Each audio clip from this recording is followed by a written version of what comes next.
Channel subscribe ചെയ്യുവാനായി ചുവന്ന നിറത്തിലുള്ള സബ്സ്ക്രൈബ് ബട്ടൺ ക്ലിക്ക് ചെയ്യുക. തൊട്ടുപുറത്തായുള്ള ബെല്ലൈക്കൺ ക്ലിക്ക് ചെയ്താൽ ഞാൻ അപ്ലോഡ് ചെയ്യുന്ന വീഡിയോസ് നോട്ടിഫിക്കേഷനായി ലഭിക്കും. ഹായ് കൂട്ടുകാരെ, നമസ്കാരം. എല്ലാവർക്കും വീഡിയോയിലേക്ക് സ്വാഗതം. കൂട്ടുകാരെ, അപ്പോൾ ഇന്നത്തെ വീഡിയോയിൽ ഞാൻ നിങ്ങൾക്ക് പരിചയപ്പെടുത്തുന്നത് ഒരു മൊബൈൽ വാട്ടർ ഫിൽറ്ററാണ്. ഇതാണ് സാധനം. ഇതൊരു ടേബിൾ ടോപ്പായിട്ട് യൂസ് ചെയ്യാവുന്ന ടൈപ്പ് വാട്ടർ ഫിൽറ്ററാണ്. അപ്പോൾ ആദ്യമേ തന്നെ പറയാം, ഇതൊരു പെയ്ഡ് റിവ്യൂ അല്ലെങ്കിൽ ഈ പ്രോഡക്റ്റിനെ ഞാൻ റിവ്യൂ ചെയ്യുന്നു. എനിക്ക് ഒരു വരുമാനം ഒന്നും ഇതിന്നില്ല. ഇത് നല്ലൊരു യൂസ്ഫുൾ പ്രോഡക്റ്റാണ്, അതുകൊണ്ടാണ് ഞാൻ നിങ്ങളായിട്ട് ഇത് ഷെയർ ചെയ്യുന്നത്. അപ്പോൾ ഞാൻ അഴിച്ച് കാണിച്ചു തരാം. അതുപോലെ തന്നെ ഇതിൻ്റെ ഏതൊക്കെ ടൈപ്പ് കാറ്ററിഡ്ജ് യൂസ് ചെയ്യണം, എന്തൊക്കെ ഗുണങ്ങളാണ് ഇതിനുള്ളതെന്നുള്ളത് നമുക്ക് നോക്കാം.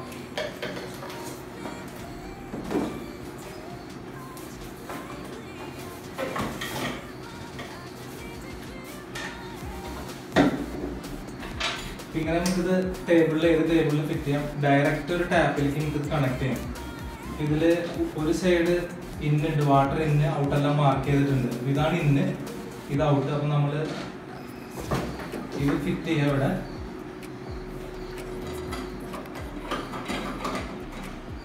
ഇതിങ്ങനെ വരും. നമ്മൾ ഇവിടെ നിന്ന് വാട്ടർ ഇൻ ചെയ്യണം. ഈ പോയിന്റ് നേരിട്ട് ടാപ്പിൽ കണക്ട് ചെയ്യാം. ഇനി ഇതിനകത്ത് ഏതൊക്കെ തരത്തിലുള്ള ഫിൽറ്ററാണ് നമ്മൾ യൂസ് ചെയ്യുന്നത്? ഇത് കണ്ടെയ്നറാണ് ഫിൽറ്ററിൻ്റെ.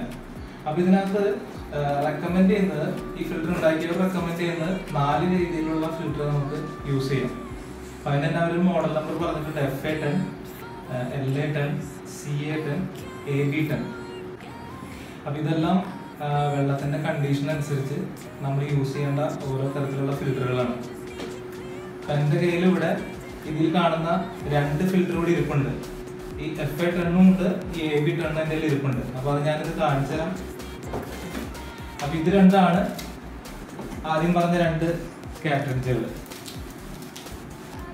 ഓക്കെ, അപ്പോൾ ഇത് ആക്ച്വലി പോളിപ്രൊപ്പലൈൻ സ്ട്രിങ് ബോണ്ട് ടൈപ്പ് ഫിൽറ്ററാണ്. അതായത് ഇത് നൂല് ചുറ്റിയിരിക്കുന്ന കാണല്ലോ, ആ രീതിയിലുള്ള ഒരു ഫിൽറ്ററാണ്. ഇത് ബേസ് മോഡ് ഫിൽറ്ററാണിത്. ഇതാണെങ്കിൽ വളരെ ഡീപ്പായിട്ടുള്ള ഒരു ഫിൽറ്ററിങ്ങിന് വേണ്ടി യൂസ് ചെയ്യുന്നതാണ്. അപ്പോൾ ഇതിൻ്റെ രണ്ടിൻ്റെയും ഗുണഗണങ്ങൾ നമുക്ക് നോക്കാം. അപ്പോൾ കൂടാതെ നമ്മുടെ വീട്ടിലെ വെള്ളത്തിൻ്റെ അവസ്ഥയ്ക്ക് അനുസരിച്ചാണ്, കണ്ടീഷൻ അനുസരിച്ചാണ് നമ്മൾ ഇതിൽ ഉപയോഗിക്കേണ്ട കാറ്ററിഡ്ജ് ചൂസ് ചെയ്യേണ്ടത്. അപ്പോൾ ഫോർ എക്സാമ്പിൾ, നമ്മുടെ വീട്ടിലെ വെള്ളത്തിൽ ചെറിയ രീതിയിലുള്ള ചെളിയോ അല്ലെങ്കിൽ ചെറുതായിട്ട് പൊടി അങ്ങനെയൊക്കെ ഉള്ളൂ എന്നുണ്ടെങ്കിൽ ഇതുപോലത്തെ ആദ്യത്തെ ഫിൽറ്റർ ജസ്റ്റ് യൂസ് ചെയ്താൽ മതി. ഇതുപോലത്തെ ഒരു ബേസ് ഫിൽറ്റർ കാറ്ററിഡ്ജ് നമ്മളിതിൽ യൂസ് ചെയ്താൽ മതി. നമുക്കിതിനെ പെർഫെക്റ്റ് ആയിട്ട് ഫിൽറ്ററായിട്ട് യൂസ് ചെയ്യാം. എല്ലാം വെള്ളം നമുക്ക് അടിപൊളിയായിട്ട് യൂസ് ചെയ്യാം.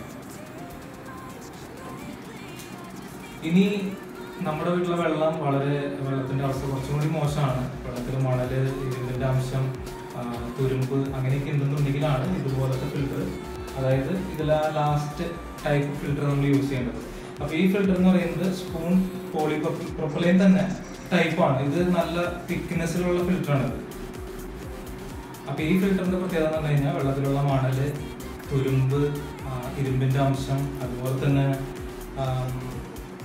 അൺപ്ലസന്റ് ടേസ്റ്റ്, ഓഡോർസ്, അങ്ങനത്തെ കാര്യങ്ങളൊക്കെ ഓൾമോസ്റ്റ്. പിന്നെ ഇവർ പറയുന്നുണ്ട് ബാക്ടീരിയ 99.99% ബാക്ടീരിയനെ ഫിൽറ്റർ ചെയ്യുന്നതാണ്.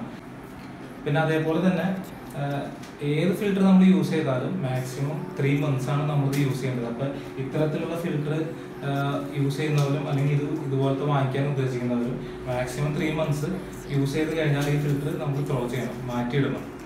അതേപോലെ തന്നെ ഇത് എന്ത് ചെയ്താലും നമ്മൾ യൂസ് ചെയ്യാൻ ത്രോ ഫിൽറ്ററാണ്. ഇനി ഈ ടൈപ്പ് ഫിൽറ്റർ ആണെങ്കിൽ വീക്കിലി വൺസ് നമുക്ക് ഇത് ഊരി എടുത്തിട്ട് ഇതിനെ ക്ലീൻ ചെയ്യാം. ഇതിനെ ഒരു ടൂത്ത് ബ്രഷ് കൊണ്ട് ഇതിനെ റബ്ബ് ചെയ്ത് കഴിഞ്ഞിട്ടുണ്ടെങ്കിൽ ഇതിൻ്റെ പുറത്തുനിന്ന് ഈ മഡും ഇതെല്ലാം നമുക്ക് ക്ലീൻ ചെയ്തെടുക്കാം. അതേപോലെ തന്നെ ബോയിൽഡ് വാട്ടറിൽ നമുക്ക് ഇതിനെ ഡിപ്പ് ചെയ്തിട്ട് ഇതിനെ സാനിറ്റൈസ് ചെയ്തെടുക്കാം. അപ്പം നമ്മുടെ വീട്ടിലെ വെള്ളത്തിൻ്റെ അവസ്ഥയ്ക്ക് അനുസരിച്ച് നമുക്ക് ഇതിൻ്റെ ഫിൽറ്റർ നമ്മൾ ചൂസ് ചെയ്യണം. ഇനി ഞാനിപ്പോൾ ഇവിടെ ഒരു നാച്ചുറൽ വാട്ടർ ഫിൽറ്റർ യൂസ് ചെയ്യുന്നുണ്ട്, ഞാൻ തന്നെ നിർമ്മിച്ചതാണ്.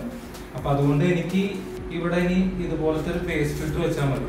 കാരണം അതൊരു 90% മേളിൽ ഫിൽറ്റർ ചെയ്തിട്ടാണ് വരുന്നത്. പിന്നെ ഇവിടെ എനിക്ക് എൻ്റെ വെള്ളത്തിൻ്റെ അവസ്ഥ എന്ന് പറയുന്നത് ചെളിയാണ്.